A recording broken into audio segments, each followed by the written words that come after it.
Sampai di mana tadi gasnya tuh? Baru sampai sini dia. Wah, masih janu ya? Wah, kotornya.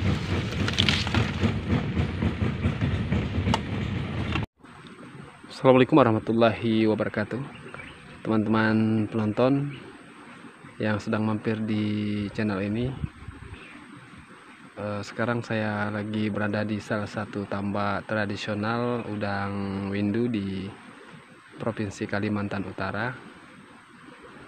Saya ingin sharing kepada teman-teman seputar tambak tradisional yang ada di Kalimantan Utara ini. Nah, seperti yang teman-teman lihat dalam video ini, karena tambak ini sementara proses pemanenan, jadi yang banyak kelihatan seperti rumput ya, rumput, mungkin bahasa umumnya ini lumut ya, lumut. Walaupun lumut ini bercampur dengan tumbuhan hijau yang kami sebut sebagai apa ya? Kami sebut sebagai gose. Nah, ini kata gose ini sudah sangat umum digunakan bagi teman-teman petambak tradisional di Kalimantan Utara ini. Nah, kalau misalnya tambak ini sudah dikurangi airnya, maka dia akan tampak seperti ini. Nah, itu di sana ya, di dekat ujung telunjuk saya, itu dia apa namanya, kentara sekali ya. Mungkin videonya kurang jelas karena suasana sudah semakin gelap ya, semakin gelap. Ini sekitar pukul 5 sore sekarang. Nah, di sana itu ada pelataran yang dia agak tinggi posisinya, sehingga dia kering, kelihatan kering. Nah, sementara yang agak kesini itu dia lebih rendah. Nah, baik yang tinggi di sana maupun yang agak rendah di sini itu penuh dengan tanaman yang kami sebut dengan gose. Kami sebut dengan gose atau tumbuhan hijau yang ada di dalam tambak ini. Nah, karena prosesnya sedang dilakukan pemanenan dan airnya sudah berkurang sekitar, kalau dilihat ini sudah sekitar berapa senti ya? Mungkin ada sekitar 25 cm airnya berkurang dari ketinggian ketika air ini ditahan dalam kondisi tidak dipanen. Nah, seperti itu.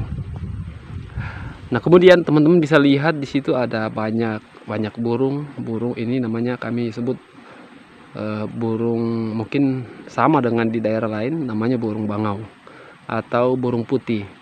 Nah, burung bangau ini yang panjang lehernya, kemudian dia langsing ya, agak ramping. Nah, tambak tradisional itu pada umumnya kalau misalnya sedang dalam proses panen atau airnya dikurangi, ini sudah biasa terjadi ya, umum terjadi. Itu banyak burung yang berdatangan. Nah, pertanyaannya, kok bisa sih? Kenapa bisa burungnya banyak berdatangan pada saat air tambak dikurangi? Terutama kalau misalnya baru dikurangi seperti itu ya. Nah, karena di atas pelataran itu banyak ikan kecil ya, ikan kecil yang kami sebut itu ikan berukus atau sejenisnya lah, seperti itu. Nah, jadi yang paling umum itu adalah ikan berukus. Nah, kemudian ada juga kerang-kerang seperti itu ya. Jadi ikan berukus ini dia terdampar di atas pelataran itu, sehingga burung-burung ini berdatangan untuk memakan ikan-ikan yang terdampar di atas itu. Begitu juga dengan kerang-kerang kecil ya, yang masih segar itu kan masih ada dagingnya tuh. Kalau misalnya kerang-kerang yang kecil itu masih ada dagingnya, sehingga itu menjadi santapan jadi santapan burung-burung yang ada di dalam seperti ini. Nah, kalau misalnya dari kejauhan kita lihat di atas banyak burung berterbangan, itu sudah umum bahwa di bawah dari kumpulan burung-burung itu yang berterbangan ramai di atas, itu ada tambak yang baru dipanen. Nah, itu salah satu tanda. Kalau misalnya kita mau lihat, oh di sana ada tambak sedang panen. Nah, bisa dilihat di atas itu banyak burung berterbangan. Apalagi kalau misalnya dia baru. Nah, itu terutama yang baru.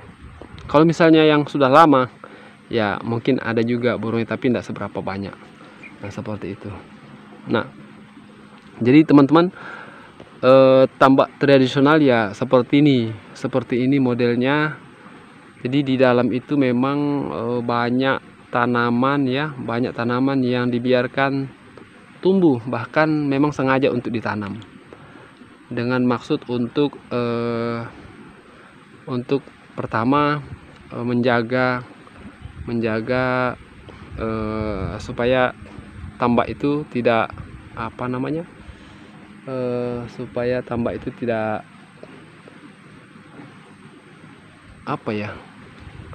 ya, sederhananya itu ada penetralisir kalau misalnya ada zat-zat yang mengandung racun di dalam tambak, karena ini kan pohon-pohon ini kan sebagai pengurai terhadap racun-racun yang ada di dalam tambak. Nah, itu sih yang saya dapatkan informasinya dari teman-teman yang memang jurusannya itu jurusan perikanan. Jadi tolong dikoreksi kalau misalnya ada yang salah. Jadi salah satu tujuan dari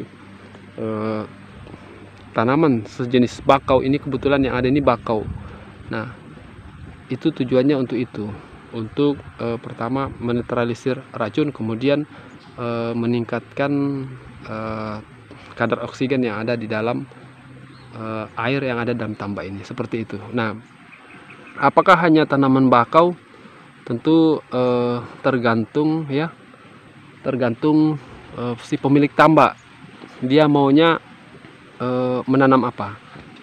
Nah, kebetulan yang ada di tampilan video ini atau di layar video ini ya, layar kamera teman-teman sekalian yang sedang teman-teman saksikan ini ada 3 jenis ya. Saya tunjuk saja satu-satu. Jadi kalau yang ini ya, yang pas di telunjuk kanan saya, ini namanya tanaman bakau ya, ini tanaman bakau. Kemudian yang ini namanya pohon nipa. Nah, jadi di sini juga ini ada yang berdekatan, ini kan bakau, kemudian ini nipa. Nah, bakau kalau misalnya tanaman yang di daratan ini, dia mirip-mirip dengan daunnya ini seperti apa ya, kalau dilihat ini ya, tanaman apa ya kira-kira yang mendekati, mungkin hampir mendekati daun cengkeh. Nah, daun cengkeh, cuma kalau misalnya tanaman bakau ini dia agak tebal ya, agak tebal daunnya. Sementara daun cengkeh itu dia agak tipis ya, relatif lebih tipis daripada daun bakau ini. Nah, kemudian tanaman nipa ya, pohon nipa ini. Nah, pohon nipa ini kalau misalnya di daratan ya, dia ini untuk pelepahnya ini dia memang mirip dengan pelepah kelapa. Daunnya hampir mirip dengan kelapa, tapi secara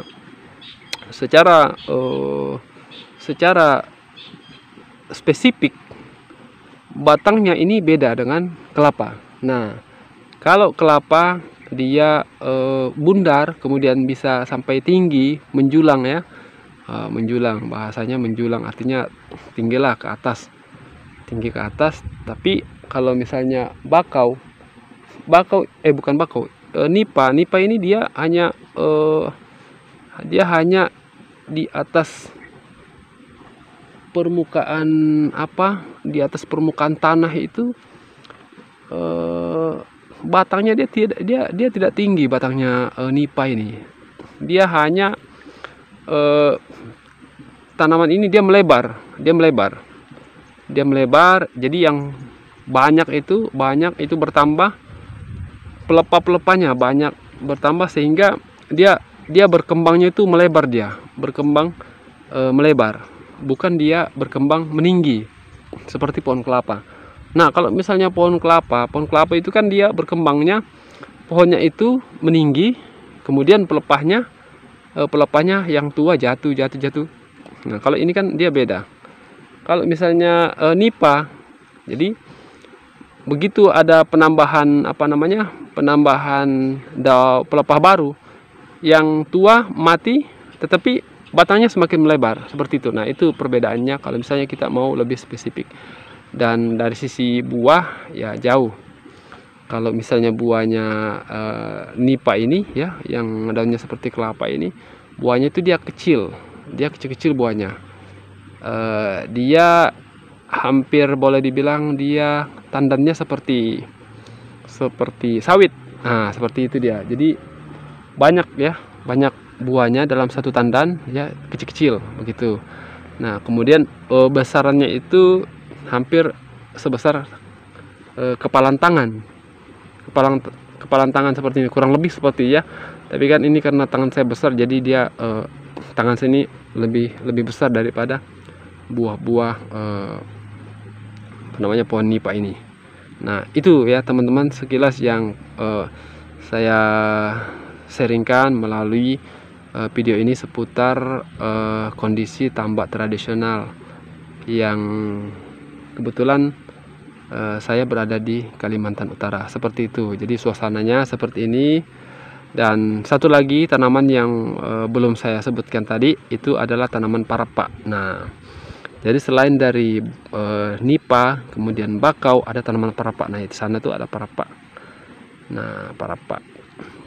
Nah, bedanya tanaman parapa dengan bakau itu sepintas ya, kalau kita lihat pertama dari daun ya. Nah, kalau dari daun untuk parapa dia relatif lebih bundar ya, dia bundar bentuk daunnya.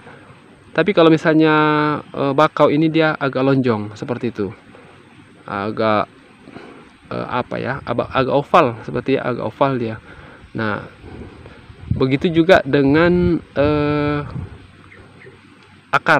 akarnya itu beda.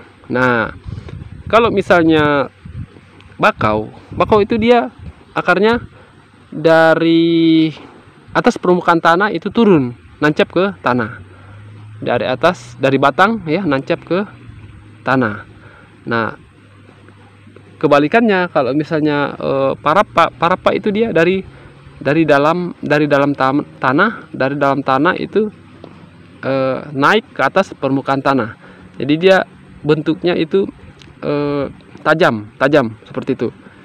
Nah, jadi kalau misalnya kita jalan di sekitaran tanaman parapa ya, itu kita mesti lebih hati-hati karena itu rata-rata tajam. Dia punya akarnya seperti itu. Nah, dari perbedaannya seperti itu sekilas ya. Untuk spesifiknya lagi, tentu buahnya juga berbeda. Kalau misalnya bakau, teman-teman bisa cari di di Google. Jadi tanaman bakau ini bentuknya dia dia panjang ya, bentuknya panjang. Nah, itu lebih kurang ada beberapa jenis ya, tapi yang sementara saya tahu itu ada yang kecil. Nah, kalau yang kecil itu artinya bukan kecil ya, kecil juga tapi pendek. Nah, dia pendek. Nah, itu dia bentuknya seperti ini. Ini bibitnya ini yang kecil kemudian pendek. Panjang itu lebih kurang 1 jengkal itu. Nah, itu kalau ditanam dia akan rimbun akarnya itu rimbun. Daunnya rimbun, kemudian akarnya juga lebih banyak di akarnya, lebih padat. Akarnya seperti itu, lebih padat. Beda kalau misalnya yang buahnya panjang dan relatif lebih besar. Itu panjangnya kalau yang besar itu lebih kurang 2 jengkal. Nah, jadi hampir 2 kali lipatnya. Tapi akarnya itu dia agak jarang ya, tidak seperti yang buah bakau itu yang buahnya kecil pendek. Dia lebih padat. Nah, ini bisa kita lihat di sana itu kebetulan ini sudah cukup sudah cukup lama ya, usianya sudah cukup lama, entah berapa tahun, mungkin lebih kurang 10 tahun kali ada ya. Nah, itu dari sisi buah. Nah, kemudian kalau parapa seperti apa buahnya? Kalau parapa itu dia hampir mirip-mirip dengan buah manggis, kurang lebih seperti itu, cuma warnanya hijau. Kalau parapa ini warnanya hijau. Dan kalau misalnya jatuh itu biasanya dia ngapung di atas permukaan air,